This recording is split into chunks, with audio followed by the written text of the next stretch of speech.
Hello there, welcome to the Football Bloc. My name is Brandon, and today I'm going to give you my predictions for the semifinals of the 2025 Champions League. So if that sounds interesting, let's hop right into it.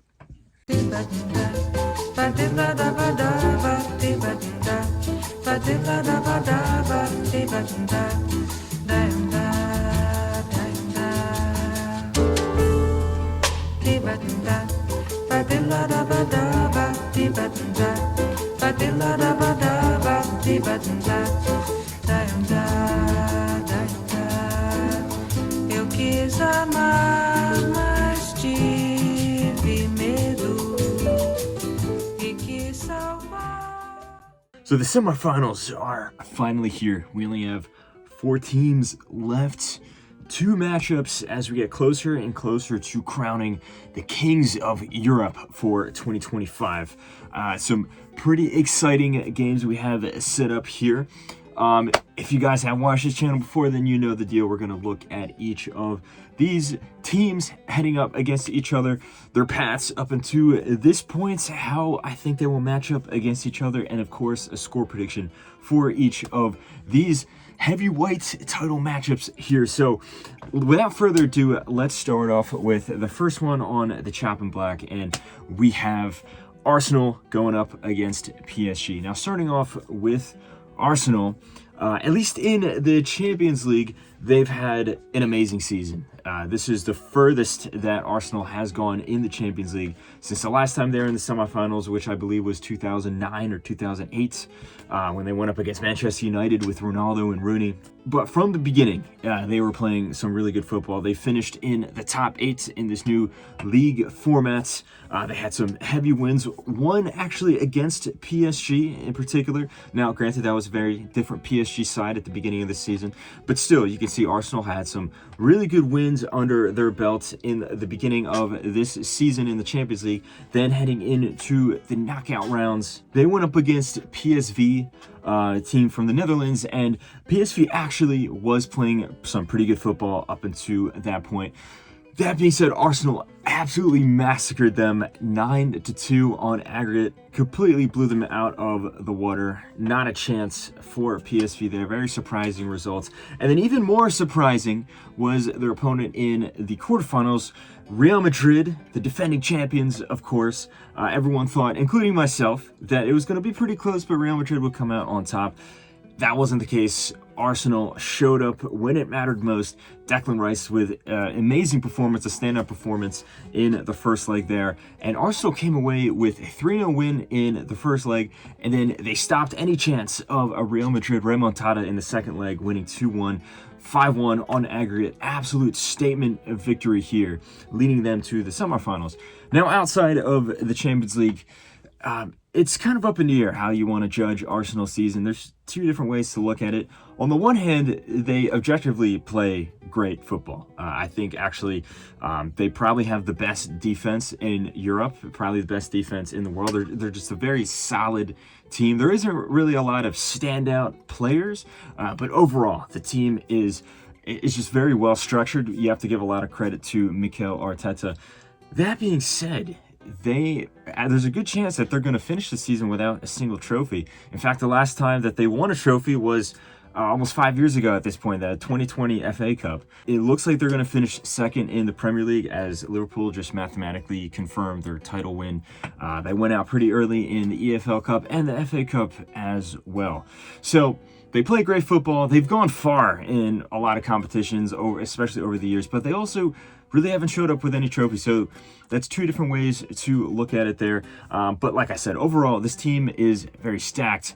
Not really super standout, flashy players, but it's a good selection of players that work together. They know their strengths, they know their weaknesses, and the best part of this team, like I said many times on the channel before, is I think the defense. And it seems up top that they do have issues. They don't really have an out-and-out number 9, an out-and-out striker. And at times, especially in the Premier League, I think we've seen that been exposed. And while it is a very visible problem, you can just see on the squad there really isn't a top striker that isn't injured, at least. But that hasn't really been exposed in the Champions League. Obviously, they put 5 goals past Real Madrid. They put 9 goals past PSV. So, again, with this team, there's a lot of different ways to view their strengths and weaknesses. As for PSG in the Champions League, it actually started off somewhat pretty poor in my opinion. They didn't qualify in the top 8. They didn't automatically go through to the knockout round. They had some poor results, as I mentioned already. They lost to Arsenal. They also lost to Atletico Madrid, and there was a few other games here and there where it was just subpar results. Now, right when the turn of the year happened, right when 2025 started, it was like a switch flicked, and they haven't looked back.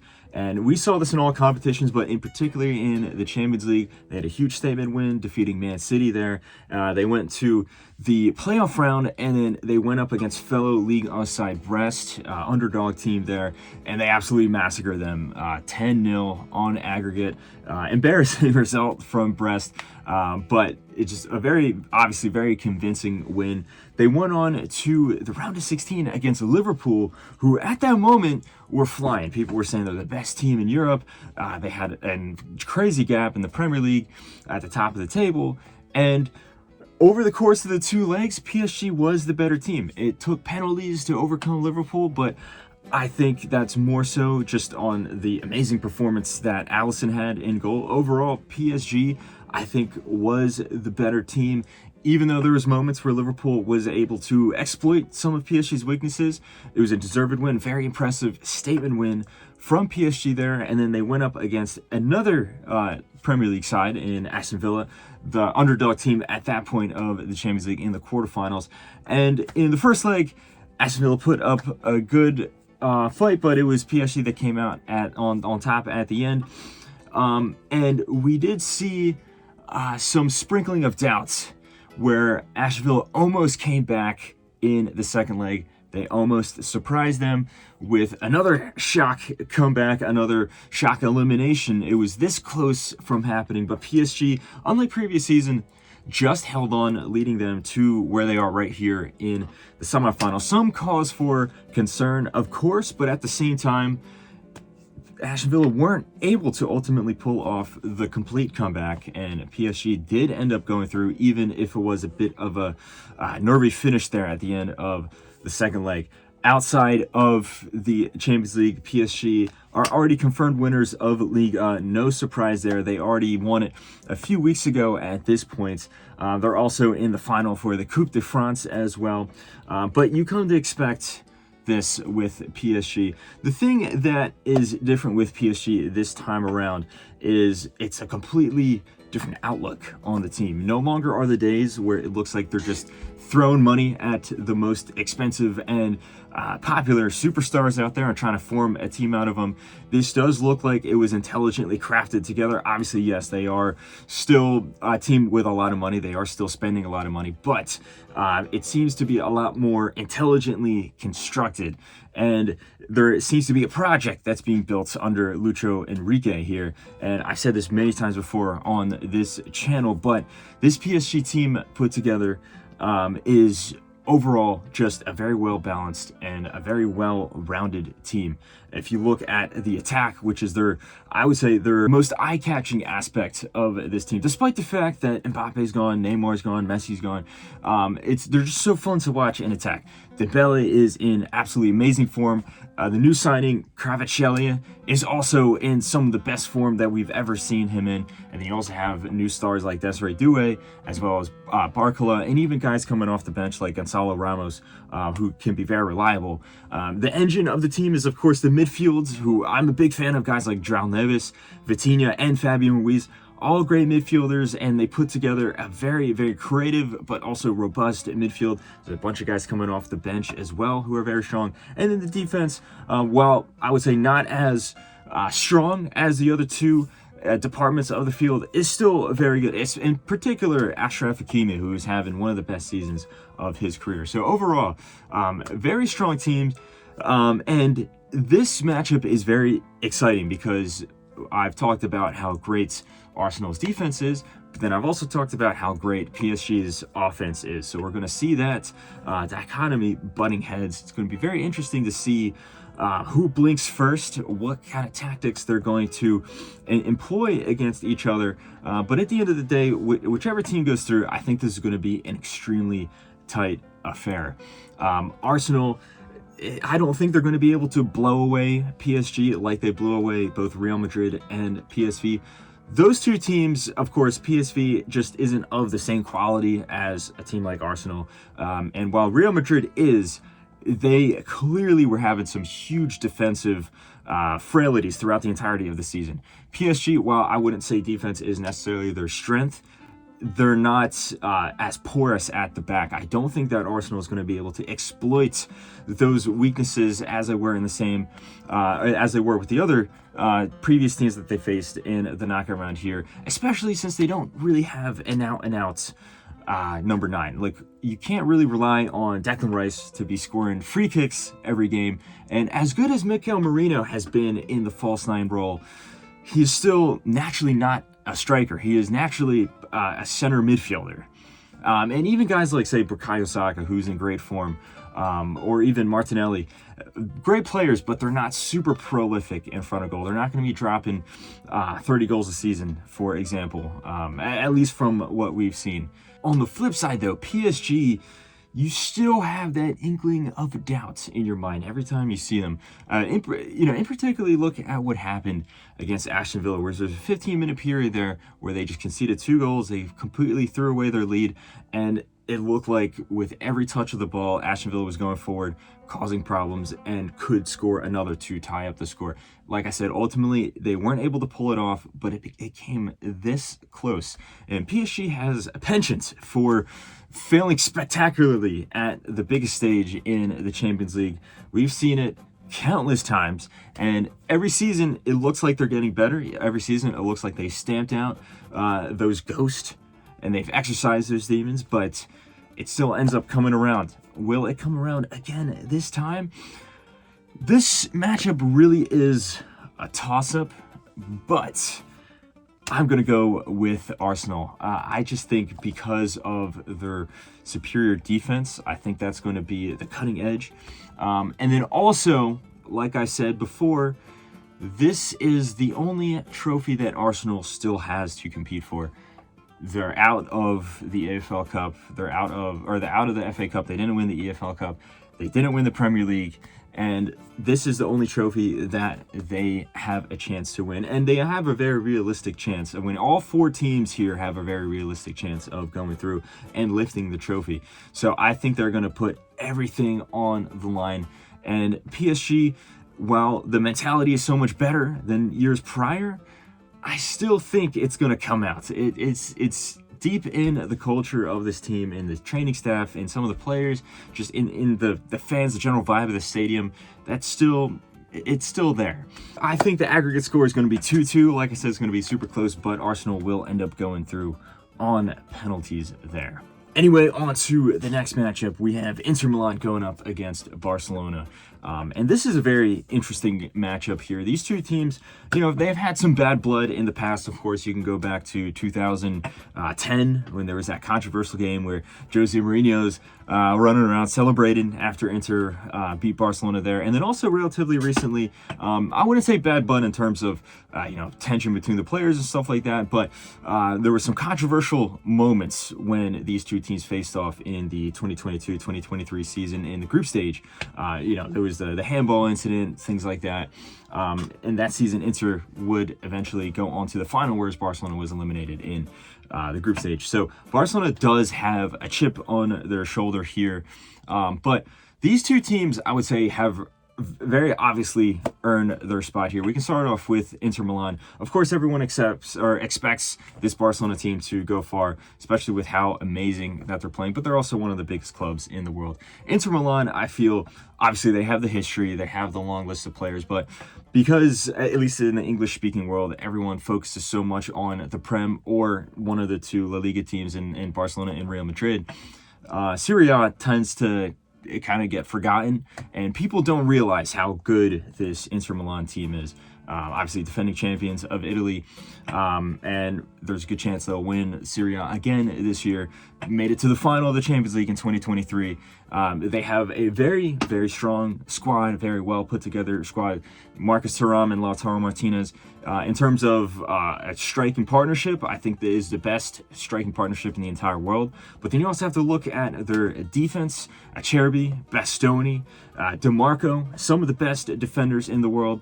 And then their midfield, while they are getting on in age, some of them at least are getting on in age, it is a very reliable and industrious midfield. Çalhanoğlu, Barella, and Mkhitaryan. And then, of course, Jan Sommer in goal, one of the most underrated goalkeepers, in my opinion. In the Champions League, they also had a very good start to the season. They also finished in the top 8. They pulled off some pretty good results there. Wins over Bayer Leverkusen. They tied Man City. They shut out Man City, by the way. And then they went on to the knockout rounds. They ended up defeating Feyenoord 4-1 on aggregates. Not a super impressive win in terms of a flashy performance or anything like that, but it was a professional win. They got the job done, and it never looked in doubt. Then they went up against Bayern Munich, which was a really big test for them there in the quarterfinals. And it was a game that was very back and forth. There was definitely chances, lots of chances for both teams. Some people argue that Bayern Munich was the better team over the two legs. I personally think Inter was better, but I will admit that it was extremely close. If, for example, if Harry Kane puts away one of those chances in the first half of the first leg, we could be talking about a completely different outcome here. But at the end of the day, Inter, I think, overall just played better. They were much quicker on the counterattack and much more clinical up top, leading them to where they are here in this point of the semifinals of the Champions League. Outside of the Champions League, Inter has had a season that it's going to be decided whether it's a success or not within the next few weeks, maybe even next week, depending on all these results and how they go. Obviously, defending champions of Serie A, and they started to put up a pretty surmountable title defense, and you can just see it at times, at least in Serie A, that Inter wasn't as good as they were last year. And, you know, that is a very high bar to match because Inter last year was an amazing team, one of the best Serie A teams that we've seen in a while, in my opinion. And they were still putting up good results, but they just lacked that cutting edge, both in defense and both in the attack. They were conceding a lot more goals than they did last year. They weren't scoring as much, but they were still pulling up with wins. They were still pulling up with the results. But there was some cause for concern, in particular, all the Milan derbies. They lost to Milan, AC Milan early in October. Then they also lost to AC Milan in the Italian Super Cup. They lost the trophy there. And then in the semifinals of the Coppa Italia, which just concluded last week, they got completely exposed by AC Milan. They got destroyed 3-0 in the second leg, leaving them out of contention for the Coppa Italia trophy. And that also coincided with a string of poor results after their quarterfinal win over Bayern Munich, where they lost to Bologna, and then they most recently lost to Roma, seeing Napoli actually take the top spot in Serie A. Now, it's very up and down, it's very back and forth, and this Napoli team, I think, are severely punching above their weight with Antonio Conte in charge. So there's a very real chance that Inter could still end up winning the Italian league, but it's getting very hectic. It looks like this Inter team is somewhat burning out, I have to admit. That being said, for all the poor results that they've had outside of the Champions League, it seems like they do save their best moments for the Champions League. In particular, when you look at, despite how good they were last year, they exited the Champions League a lot earlier than you would have expected, going out on penalties to Atletico Madrid. So it seems like they really want to make a statement here in the Champions League. And as concerning as their recent results have been, it's still very possible that they can make it to the final and ultimately lift this trophy. But their opponent, Barcelona, is going to be a very, very tough opponent, a very tough obstacle to overcome. Yes, I'm a Barcelona fan, so you can call me biased, but I think that Barcelona is the best team in the world this season. In fact, I would say this is the best Barcelona team that I have ever seen since probably this time in 2016 when they were under Lucho Enrique with MSN at the front line there. The clearest evidence of this is in particular in the Champions League. Barcelona finished second in the group phase in the top 8. They were just blowing away teams. Some heavy results. They're basically just dumping the goals in the back of the net. Yes, you can argue that some of the teams were relatively weaker opponents, but still, they showed up when they were needed, and even against some of the tougher opponents, they still came up with wins, still came up with impressive results. In the knockout rounds, in the round of 16, they went up against Benfica, who they had played previously in the group phase, and it was a dominant win in both legs. They had to overcome some adversities. There was a red card in the first leg there, but they didn't falter. Their players showed up when they needed, and then into the quarterfinals, they went up against Borussia Dortmund. They did all the work in the first leg, winning 4-0 there.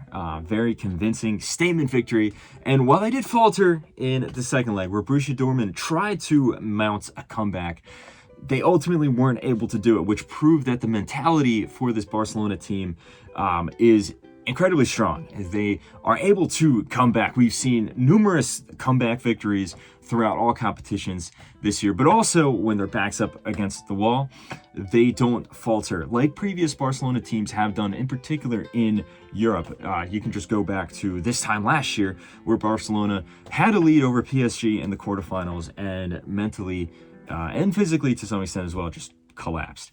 That is not the case this time around, and Barcelona finds themselves in the semifinals going up against Inter Milan. Outside of the Champions League, though, it's been near perfect from Barcelona. They are top of La Liga. They were playing really good in the first few games. They went through a string of, maybe fatigued results right before the turn of the year, but once January started, it was full throttle ahead, winning almost every single game. In fact, they've only lost one game so far in all of 2025, and that was that second leg against Borussia Dortmund there in the Champions League, which I mentioned before. Barcelona also won the Spanish Super Cup, beating Real Madrid for at that point the second time of the season. Yet another heavy victory against their rivals in La Liga. And then just recently, Barcelona defeated Real Madrid in the Copa del Rey final, confirming their second trophy of the season, defeating Real Madrid yet again in the final in a very hard-fought victory, meaning that the treble is still on for Barcelona here. It is very possible, I will admit. I don't want to get carried away, but it is very possible.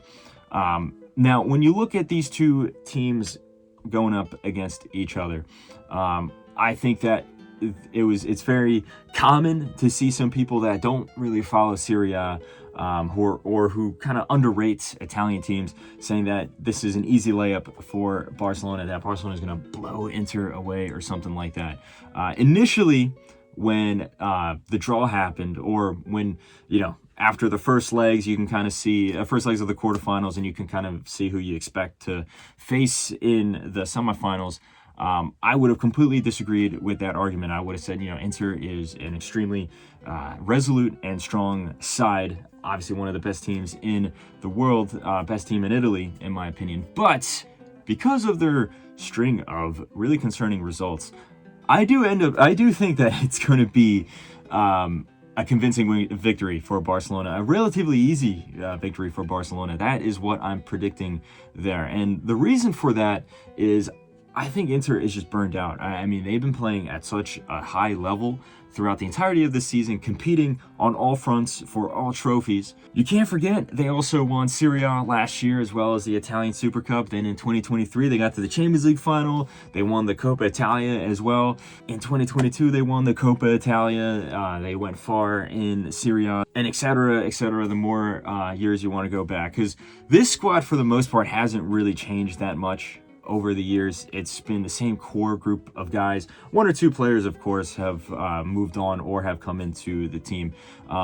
And it really isn't that deep of a squad. And it is also an aging squad. There is a lot of players there that are just very, very old. I mean, look at Acerbi's 37 years old. You look at Çalhanoğlu, who never really was that quick of a player to start off with. You also have to look at Mkhitaryan as well. Some guys have injury concerns. So it makes sense that Inter is kind of fatigued at this point. But there has been a serious fall off. And you can see the beginnings of it in that match against Inter, where statistically up until this point, even including now here where we are in the semifinals, Inter statistically have the best defense in the entire competition. Going into the knockout rounds, they only had conceded 1 goal, which was against Bayer Leverkusen. And then against Bayern Munich, though, they conceded 3 goals, and it really could have been more. Yes, they still ended up going through, but that seemingly unbreakable defense that they had in their other Champions League games had some serious flaws. Some cracks started to appear. And going up against a team like Barcelona, they're going to put those chances away. The way that Bayern Munich was so wasteful, you're not going to see that with Barcelona. Now, Barcelona also don't have the strongest defense, in my opinion. At times, it can be very, very efficient, but we have seen some levels of fatigue as well because they are competing also for the treble. And they have conceded a fair amount of goals in their past few games. Obviously, the 2 against Real Madrid. They also conceded 3 goals against Celta Vigo as well. The 3 goals against Borussia Dortmund. So I do think that Inter is going to be able to score against them, able to open up that defense a few times. But I don't think it's going to be enough considering how many times Barcelona is going to be able to open up their own defense there. And the main thing, though, is just the mentality of this team. They have to be so mentally tired, Inter Milan, that is. They went from potentially winning a treble to now it's possible that they could even go trophyless if Napoli hold on to their lead, if Barcelona eliminate them right here. They already got eliminated in the semifinals of the Coppa Italia, and they didn't win the Super Cup. So it is very possible that they can end up without a trophy, and that's got to be very intimidating to the players. It's got to be putting a lot of pressure on their shoulders. They're already very tired shoulders. So as a result, I do think that Barcelona is going to go through. I don't think that, as good as Inter's defense is, they're not going to be able to keep out Rafinha or Lamine Yamal. They're not going to be able to hold out Lewandowski if he's able to play in both of these legs. And if you look at the midfield in between the two, as good as their midfield is, like I said, these guys, even before they started to move on in age, were not really that fast. And now, when you add on the fatigue and the old age, there's no way that they're going to be able to control the match and stop guys like Pedri or De Jong or Gavi or Fermin Lopez from just running all over them. So I do think it's going to be a convincing win for Barcelona. I'm going to say 4-1 on aggregate. I don't think it's going to be an absolute massacre or anything like that, but I do think Barcelona will comfortably get to the final. So anyway, that has been my predictions. I'm saying that the Champions League final for 2025 is going to be Arsenal versus Barcelona replay of the 2006 final there. I think that PSG and Inter Milan are going to be heading home. Let me know if you agree or you disagree. Do you think that PSG just has momentum on their side? Arsenal are going to have some struggles scoring goals and PSG are going to end up going through? Or do you think that Inter Milan is just going to show up again with another clutch performance in the Champions League as they have done multiple times before? And Barcelona might burn out after competing on all fronts and all the fatigue that they had. And Inter Milan will shock everyone and get to the final. Let me know all your thoughts in the comments section below. Don't forget to like and subscribe. Share this video with a friend. Follow the Football Bloc on social media. But anyway, guys, my name is Brandon. This has been the Football Bloc, and I hope you have a nice rest of your night.